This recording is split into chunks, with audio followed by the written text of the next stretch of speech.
Hi, my name is Jensen from Cloud9, and this is my basic champion guide to Twisted Fate. So TF in solo queue is a pretty good pick. He takes a while to learn, but he's a really strong pick if you know how to master him, because he generally generates a lot of pressure on the entire map just because of the ultimate. So whenever you go missing, it pressures the side lanes, which is a good thing to do. So there's a lot of ways you can avoid losing hard matchups, which is something TF has a lot of, but TF is in general just a good pick overall because he pressures the side map. His laning phase is pretty decent. He's good at setting up ganks. He's good if you're working well with your jungler together to either kill mid or pressure side lanes. Typically you want to look to get an advantage mid lane through help with your jungler and then snowball it onto the side lanes and just pressure the entire map. TF's early laning phase is decent depending on the matchup a lot, because there's a lot of matchups where it's really bad and then there's other where you can actually win the lane. So just wanna try to stay back and farm creeps as well as you can. Give up a few CS depending on the matchup. You're gonna have to give up a few CS, and once you get ahead, you should try to get your jungler to help you out early on if possible, if you're against a hard matchup. And yeah, when you get ahead, just try to look to pressure your advantage towards the side lanes. Even though in most cases TF is not the strongest 1v1, you can still look to pressure the open and out easily if you run Ignite like I typically do. You just have to always try to trade when your E proc is up, run in, stun card him, and then Q him when your E proc is up, or whenever he goes for CS, try to punish him, depending on the champion of course. Yeah, TF is typically not known for his strong 1v1, but you can easily take advantage if you're playing it well. So split pushing with TF, there's a lot of different ways you can approach how you want to go to a lane. For example, if you have a big wave on a side lane and you're really strong, you can actually look to run to that lane from base or whatever and look to kill the guy who's going for the big wave.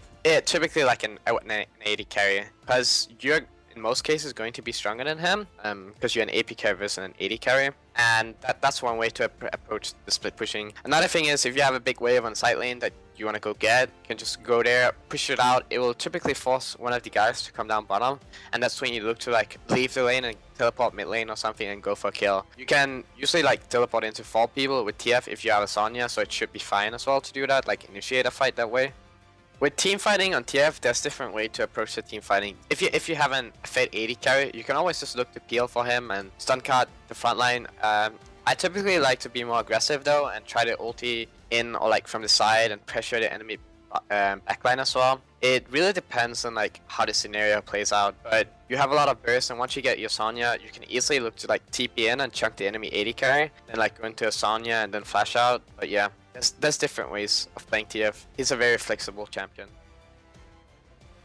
So for runes on TF, I go Magic Pin in Mox and Scaling Health in Seals. And for glyphs, there's a few options you can go. You can either go Magic Resist or Cooldown Reduction. I feel like Cooldown Reduction is pretty good, but it's also kind of not necessary, because with TF you just want to make sure that you don't lose lane too hard and you're still able to pressure the map. As long as you do good ultimates, you really don't need the CDR. And if you're against a burst lane, then taking Magic Resist is helpful. And then for the quints, I go free movement speed quints. So you typically want to go movement speed on TF, but you can also go AP quints. Movement speed is really good because you can pressure the map a lot. You can easier get to the side lanes with your ultimate, and also if you just want to split push or something, it helps you get to the lane quicker. So it's generally better to have movement speed quints. Though keep in mind, your laning phase will be a bit weaker early on.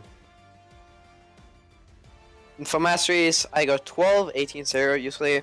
You can also go 0, 18 and then 12, which is maybe a bit safer for lane, but this is also pretty good because TF is a pretty strong duelist 2v2. So if you play with a jungler, you can easily look to play around mid and kill the enemy mid laner, or just look to fight 2v2 because you have a strong, and TF's burst is actually pretty decent for winning 2v2 fights and so on. So I typically want to go 12, 18, 0. Everything is pretty standard here. I go for the cookie instead of the assassin mastery though, because on TF your goal isn't really to win your lane, it's just go even or try to survive and pressure side lanes.